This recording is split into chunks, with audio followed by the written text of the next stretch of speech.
Въпросът е следния. Когато една държава в правото си на така упражнява каквато и да е репресия по силата на закона и ако някога се установи, че има грешка, всеки може да реши дали да съди или не. Аз примерно бих могъл да преглътна всяка една, колкото и да е била тежка грешка, ако тя е изолирана като така.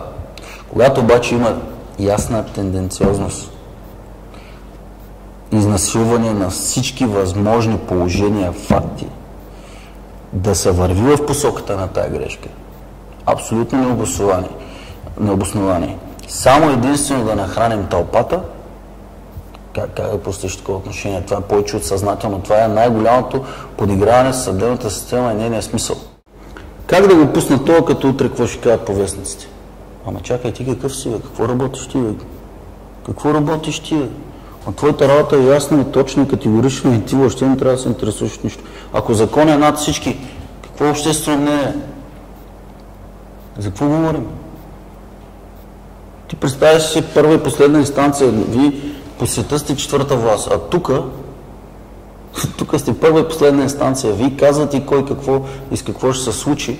И то не е с това, че така просто малодушието на мнозинството и на всички участващи в най-висши авторитетни инстанции, малодушието на тях докараха държавата до това положение. Не аз дали ще стоя 20 или 200 години в този затвор, това няма да напълни ходилниците на българите. Разбираш ли? Проблемът какъв съм аз и с моята личност, какъв те са коментирали, без да ме познават моята личност. Също така изолирането ми няма да реши проблема на всички такъв какъвто е, защото той е в самите тях, не в мене. Аз съм по принцип презумирането на дадена личност е така, защото той да бъде изведен от обществото, да не му пречи с присъствието си. И по този смисъл аз съм се самоизолирал преди 10 години от това общество. Обясних по какви причини. Не са от това, че съм се укрил от правосъдие. И съм се самоизолирал преди 10 години. Какво толкова им помогна? Каква е разликата между тях? Дали ще ме отвлекат от една държава и с автомати и ще ме докарат в друга държава, ще ме сложат в затвор. Това е разлика. Защото когато твърдиш, че всичко е по закон и така и така и така и някога във времето излезе, че това е грешка, много лесно се забравя какво точно е станало. Закарването на една личност на сила от точка А до точка Б е чиста форма отвличане тогава, когато няма мандат. Или някога, когато мандата се обезмисли и стане ясно, че е такъв. И тогава всеки може да реши да търся ли възмездие някъде или да не търся.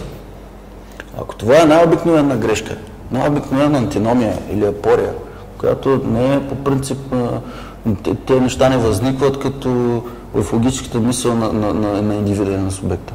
Те са естествени явления в логиката и се появяват. Тогава човек може да прости. Защото някой е станал жертва на недостатъчния си капацитет да не може да реши дилемата в една апория. А тук има елементарни неща, с които те въобще не се интересуват от тях. Никой не се интересува какво точно има в това дело. Никой не иска да чете, никой не го чете, защото аз го знам като отче наш. Като погледна някакъв очите, знам какво знае, доколко го знае. И така нататък. И хората казват, ти луд ли си, ти знаеш ли какво ще кажат медиите? Оттам нататък, какво да говориш повече? Какво мога да кажеш ти? Няма случаи. Тези случаи стана дума по-рано, аз ви казвам. Преди 1980 години сме имали най-известния случай в историята на правораздаването. Най-известния. Такива е имало хиляди, но този е най-известният. И тогава най-висшия авторитет какво е направил? Искал да нахрани тълпата и да се изкара много велика. Какво е направил той? Казал, добре, няма проблеми, какво искате, това искате. Знаете го случая, варава, знаете го, нали? И какво казва? Добре, сега ще нахраним тълпата и общественото мнение, защото ще им дадем това, което искат, аз ще излеза невероятен авторитет в правораздаването, тъй като той тогава е бил понтифик на Юдея, т.е. най-висшия орган. И същия този човек, до ден днешен, същата тая тълпа, която искаше да нахрани, не му е простила. Какво да ми говориш за тези? Същата тая тълпа, която искаше да нахрани, до ден днешен, 2000 години близо по-късно не му е простила. Какво си говорим? Ще хранят тълпата с мене. Ами храните. Просто народното разбиране никога няма да бъде задоволено. Когато и каквото се случи с мен, ще се развива в рамките на 5 до 10 минути. някаква еуфория, някакъв личен душевен оргазъм на този или ония. Толкова по въпроса. Оттам насетне живота продължава. И какво е тогава? Ще търсите нов като мен, естествено. Не, проблеми. Аз съм по-различен от другите. Не смятам, че са такъв, какъвто искат да ме изкарат. Не се интересувам в интерес на истината, затова съм ме докарал до тук. Не съм се защитавал никога срещу това, което те ми направиха в последните 15 години. Може би повече. Разбира се, тук искам пак да вметна следното. Аз не искам от вас ви да ми вярвате. Не искам нищо да ми вярвате. Искам само да проверите обективно, ясно и точно дали това, което казвам, е вярно. И оттам насетне, по силата на логиката и диалектиката, каквато всеки човек притежава малко или много в главата си, чрез всичките инструменти да стигнете сами до някакви заключения. Не искам никой и капка да ми вярва в това, което казвам. Искам само едно да знаете, максимално повече и всеки сам да реши дали е така или не. Аз нямам нужда да ми вярва никой. Дали ще изкарам 2 дни, 20 или 200 години тук, е едно и също. Пак стана въпрос по-рано. Медиците ги видя, хората ги чакаха да ги бесят. Не бяха толкова притеснени. Знаеш ли защо? Както и тук, като влезеш вътре, също ще видиш. Има невинни хора чрез грешки. Те се отличават, ти с просто око ги виждаш.